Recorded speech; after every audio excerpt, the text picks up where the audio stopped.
नमस्कार, आप देख रहे हैं 4 PM और मैं हूं आपके साथ सिमरन। क्या हुआ जब नीट पेपर लीक का मामला सुप्रीम कोर्ट के जज के सामने पहुंचा? कैसे सरकार को कोर्ट रूम में पीएम मोदी का नाम लेना पड़ गया भारी, और कैसे राहुल गांधी ने फिर से उड़ाई प्रधानमंत्री मोदी की खिल्ली? नीट यूजी 2026 पेपर लीक मामले को लेकर सुप्रीम कोर्ट ने नेशनल जस्टिस एजेंसी यानी कि एनटीए और केंद्र सरकार के खिलाफ सख्त रुख अपनाया है। शुक्रवार को हुई अहम सुनवाई के दौरान शीर्ष अदालत ने देश की परीक्षा प्रणाली और उसकी निगरानी व्यवस्था पे गंभीर सवाल खड़े कर दिए हैं। जस्टिस PS नरसिम्हा की अध्यक्षता वाली बेंच ने कड़े शब्दों में पूछा कि जब परीक्षा की पवित्रता बनाए रखने के लिए सख्त निगरानी और ओवरसाइट मैकेनिज्म पहले से मौजूद थे, तो फिर इतनी बड़ी चूक और पेपर लीक की घटना कैसे हो गई?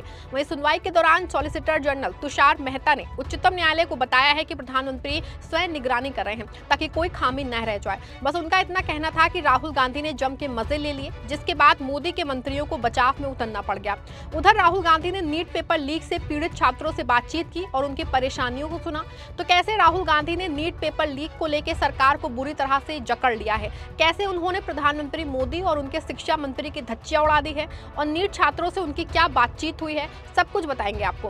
दोस्तों, नीट यूजी पेपर लीक मामले को लेकर के सुप्रीम कोर्ट में शुक्रवार को अहम सुनवाई हुई। इस दौरान शीर्ष कोर्ट ने कहा कि जब तक वास्तविक जवाबदेही तय नहीं होगी तब तक असल समस्या हल नहीं होगी। हमें अपने युवाओं को निराश नहीं करना चाहिए। अगर ऐसा कुछ हो जाए तो ये वास्तव में बहुत ही दुखद होता है। उच्चतम न्यायालय ने केंद्र से हलफनामा दाखिल करने को कहा और मामले की सुनवाई जुलाई के दूसरे सप्ताह तक के लिए स्थगित कर दी। लेकिन मामले की सुनवाई के दौरान जो है सॉलिसिटर जनरल तुषार मेहता ने उच्चतम न्यायालय को बताया कि प्रधानमंत्री स्वयं निगरानी कर रहे हैं ताकि कोई खामी ना रह जाए। 21 जून को होने वाली नीट यूजी परीक्षा के लिए कुछ नई व्यवस्थाएं लागू की गई हैं। हम युवाओं से जुड़े मुद्दों पे काम कर रहे हैं। सरकार उनकी चिंताओं को लेकर गंभीर है। इसके जवाब में अदालत ने बेहद तल्ख लहजे में कहा कि अगर इतनी सख्त निगरानी के बावजूद पेपर लीक हुआ है तो निश्चित रूप से निगरानी प्रक्रिया में ही कोई गड़बड़ी होगी, कोई खामी होगी, लापरवाही होगी। जजों ने सवाल उठाया कि आखिर ऐसी कौन सी कमजोरियां या सुरक्षा चूक थी जो समिति को नजरों से वो बच गई है और जिसके कारण सेंधमारी का रास्ता साफ हुआ। कोर्ट ने सरकार और एनटीए से पूछा कि क्या सुधारों की इन सिफारिशों को उनके मूल और तय रूप में लागू किया गया था या फिर परीक्षा प्रणाली में कुछ कमजोरियों को बिना सुधारे ही छोड़ दिया गया था। अब देखिए, जैसे ही सॉलिसिटर जनरल ने कोर्ट रूम में प्रधानमंत्री मोदी का नाम लिया तो हेडलाइन बन गई, लेकिन इसी को लेकर के जब राहुल गांधी ने कटाक्ष किया तो भाजपाइयों के तन बदन में आग लग गई। दरअसल राहुल गांधी ने केंद्र सरकार पर कटाक्ष किया कि सरकार युवाओं की चिंताओं को लेकर गंभीर है और प्रधानमंत्री नरेंद्र मोदी स्वयं स्थिति की निगरानी कर रहे हैं ताकि कोई कमी ना रह जाए। गांधी ने एक्स पे एक पोस्ट में कहा कि प्रधानमंत्री मोदी ने भी व्यक्तिगत रूप से नीट पेपर लीक की निगरानी की थी। उन्होंने उच्चतम न्यायालय के समक्ष सॉलिसिटर जनरल द्वारा प्रस्तुत दलीलों पे एक मीडिया रिपोर्ट भी साझा की। अब देखिए, राहुल गांधी का इतना कहना था कि भाजपाई इसे कटाक्ष ना समझ के राहुल पे भ्रामक जानकारी फैलाने का आरोप लगाने लगे।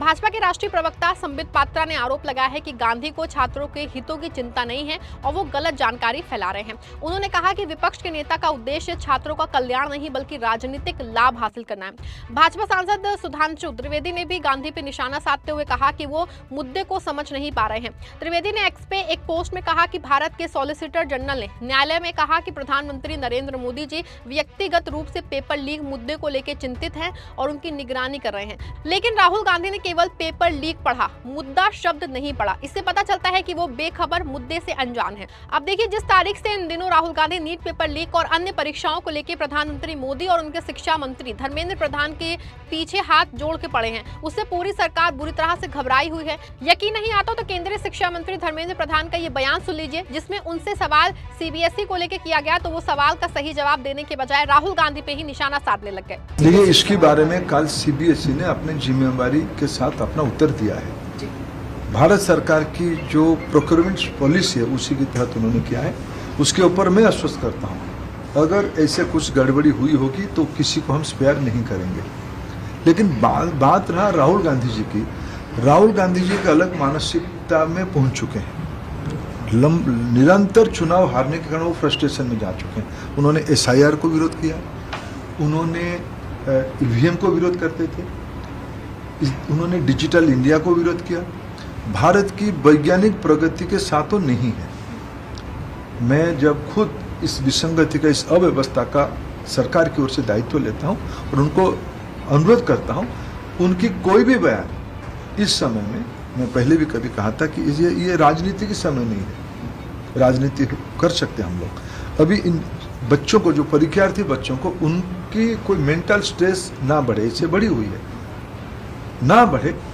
हम किसी की व्यवहार से, किसी के शब्दों में, ये हम सबको अपील करते हैं।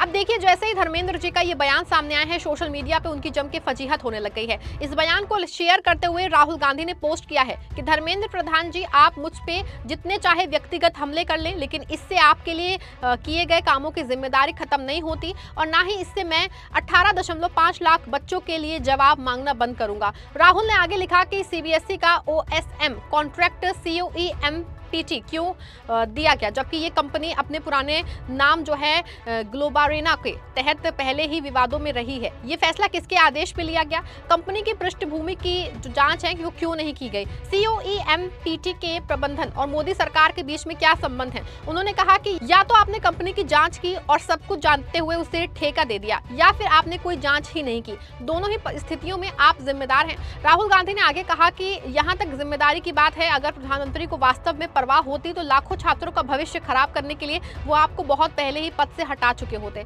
अब देखिए, एक तरफ जहां राहुल गांधी शिक्षा के सवाल को लेकर प्रधानमंत्री मोदी और उनके मंत्रियों के पीछे पड़े हुए हैं, नहीं इसी बीच वो छात्रों की परेशानी और मुद्दों को भी उठा रहे हैं।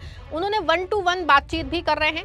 इसी बीच जो है राहुल गांधी ने अपने हैंडल से एक वीडियो जारी करके, जिसमें वो नीट के छात्रों से बातचीत करते दिखाई दिए हैं। इस वीडियो को जारी करते हुए राहुल ने लिखा कि नीट छात्रों से मुलाकात में एक बात बिल्कुल साफ हो गई है, भारत का युवा नरेंद्र मोदी पे भरोसा नहीं करता है। राहुल ने कहा कि उन्होंने मुझे बताया पेपर व्हाट्सएप और टेलीग्राम पे खुलेआम बिक रहे हैं, किस कीमत पे बिक रहे हैं, कौन खरीद रहा है, माफिया कैसे काम कर रहे हैं, ये सब इन बच्चों को पता है। राहुल आगे कहते हैं कि उनका एक ही सवाल था, जो हमें पता है वो सरकार और संस्थाओं को क्यों नहीं। सच ये है कि बच्चे जो हैं सरकार से बेहतर जानते हैं कि इसी सड़ी हुई व्यवस्था को कैसे ठीक किया जा सकता है।